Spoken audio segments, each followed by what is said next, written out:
안녕하세요, 부비입니다. 듄 파트가 세계 최초로 한국에서 가장 먼저 개봉했습니다. 티모시와 젠데이아도 한국에 방문해 유퀴즈에도 출연했네요. 역시 배우는 배우입니다. 훤칠한 키와 포스가 찰찰찰. 자, 아직도 극장에 들어가시기 전에 듄이 무슨 영화인지 모르시다면 이 영상 하나로 빠르게 정리하고 들어가시죠. Nothing's clear. You've been fighting the Harkonnens for decades. My family's been fighting them. 영화 듄은 1965년 프랭크 허버트의 소설을 원작으로 제작된 영화입니다. 장르는 스페이스 오페라물이에요. 쉽게 말해 우주와 SF를 합친 복합 장르물입니다. 과거에 이미 수차례 제작됐지만 거대한 세계관과 우주 메시아라는 대서사를 연출하기에는 기술의 한계가 많았습니다.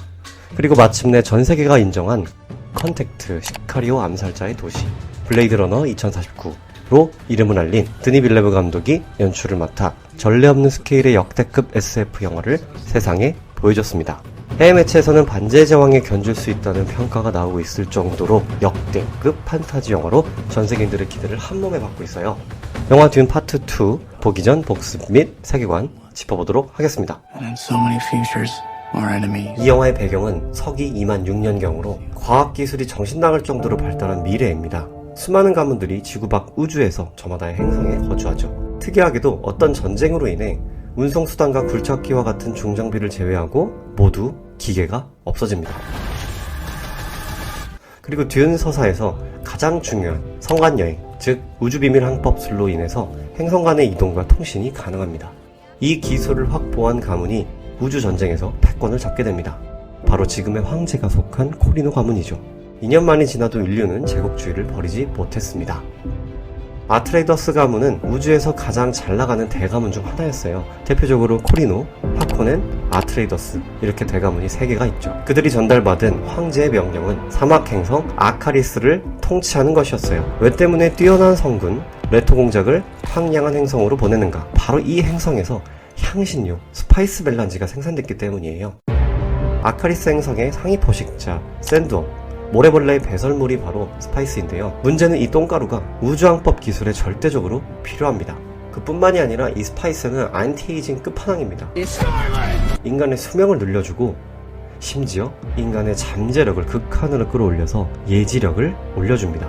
스파이스의 80% 이상이 아카리스 행성에서 채굴되기 때문에 이 행성을 장악했던 하코넨 가문은 황제보다도 더 큰 부를 축적했어요.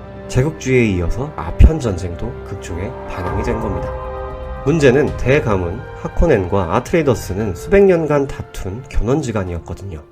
두 가문의 수장 레토 아트레이더스 공작과 블라디미르 두 사람은 서로 황제를 보필하며 패권을 노렸어요. 황제는 왜 하필 하코넨이 있는 원수지간이었던 레토를 보냈을까요? 이순신을 질투한 선조의 마음이었을까?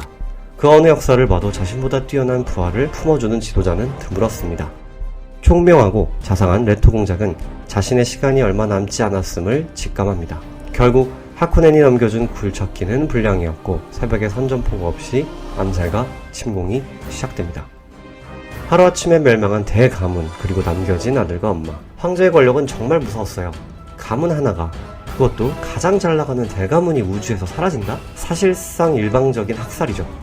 영화에서도 드러나지만 하코넨 가문은 소시오패스, 사이코패스, 그냥 미친 가문으로 악명이 높았어요. 바로 이 하코넨 가문은 나치가 모티브인데요. 그들은 공격적이고 폭력적인 성향으로 피칠갑한 가문이에요. 이들의 모성, GAD 프라임 행성에서 흑백으로 연출된 장면은 역시 드니 빌레브 감독이다. 엄지척 역대급 명장면을 자아냅니다. 반면에 레토 공작은 스파이스 채굴을 하다가 위험에 빠진 이들을 위해 직접 구출에 나서는 성군의 모습을 보여주죠. 이 잠자리 날개 접고 급파강한 장면에 이 다정한 모습에 반해서 제시카가 펄을 낳은 게 아닐까 싶어요. 동이 트는 것인지 사랑하는 가족들과 친구들이 타는 것인지 바라보는 것도 잠시 폴과 어머니 제시카 두 사람을 제외하고 아트레이더스 가문은 대부분 사망하거나 행방불명됩니다. 그렇게 두 모자는 추적을 피하고 숨기를 반복하죠. 결국 아카리스 행성의 주인 샌드웜으로부터 도망치다 토착민 프레멘들에게 구출됩니다. 이것이 듄 파트 1의 대략적인 이야기입니다. 아버지와 북부 프레멘의 리더와 함께 인사한 바 있어 어렵지 않게 프레멘들의 본거지로 합류합니다. 그들은 사막에서 태어나 생존하는 법에 능숙했어요. 땀과 눈물을 포함해 몸에 나는 수분을 그 무엇보다 소중하게 취급합니다. 그래서 인사가 침뱉기냐? 스파이스 생산지다 보니 향신료에 중독돼 눈이 파란 것이 특징입니다. 프레맨들의 가장 큰 능력은 바로 샌드웜 라이딩 기술이에요. 이걸로 인해 그들은 기동성을 확보하죠. 특히나 이번 파2에서 이 샌드웜 타는 장면이 역대급으로 연출됩니다. 이건 정말 꼭 보세요. Nothing fancy.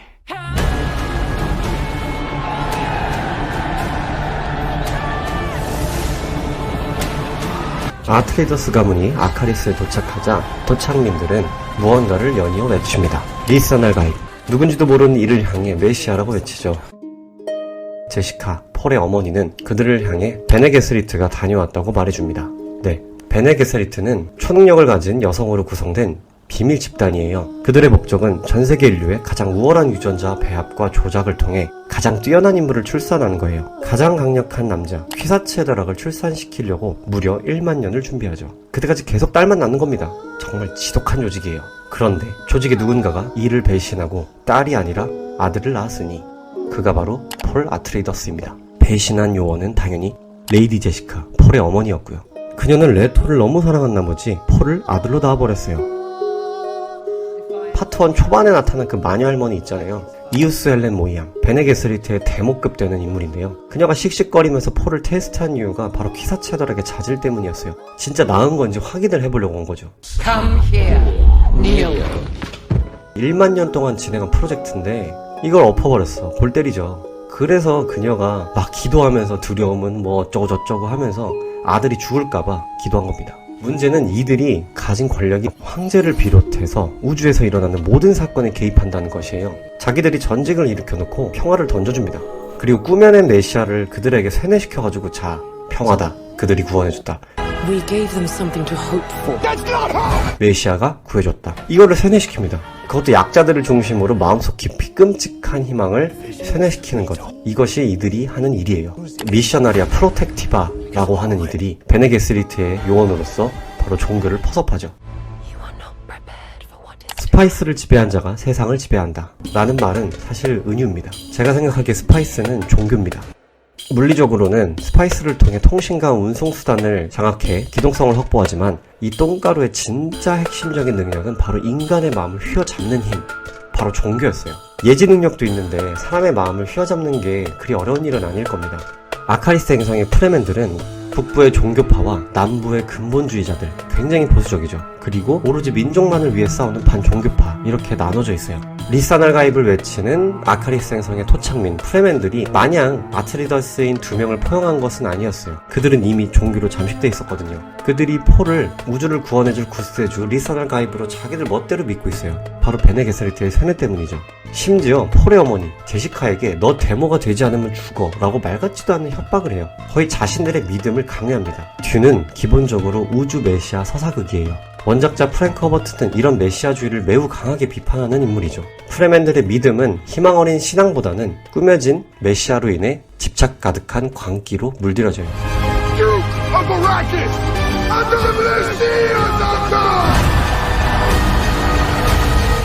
네, 듀는 파트 2의 중요한 서사는 바로 폴이에요. 어머니 제시카로 인해서 가장 뛰어난 유전자를 갖고 태어났어요. 자꾸만 보이는 미래. 아카리스 행성에 오자마자 스파이스에 노출되고 바로 또 끔찍한 미래가 보이기 시작해요. 자꾸만 보이는 그 암울한 미래를 믿을지, 도망칠지, 또는 용기 내어 마주칠지 스스로 결정해야 했어요. 그리고 어머니는 근본주의자들을 또 포섭하려고 먼저 남부를 향합니다. 마침내 데모가 되고 종교는 믿지 않지만 그의 진심을 믿어준 반종교파 전사 차니가 겁먹은 소년을 위로하고 마침내 용기를 얻게 되죠. 여기까지가 듄 파트 1의 줄거리와 세계관, 그리고 파트 2를 어떻게 보면 좋을지 관람 포인트들을 몇 가지 짚어봤는데요. 사실 진짜 원작 세계관은 반도 못 꺼냈어요. 3탄에서 조금 더 딥하고 흥미로운 분석으로 돌아오도록 하겠습니다. You are not prepared for what is to come. 감사합니다. 부비였습니다. 구독과 좋아요, 알림 설정까지 한 번만 부탁드릴게요. 안녕!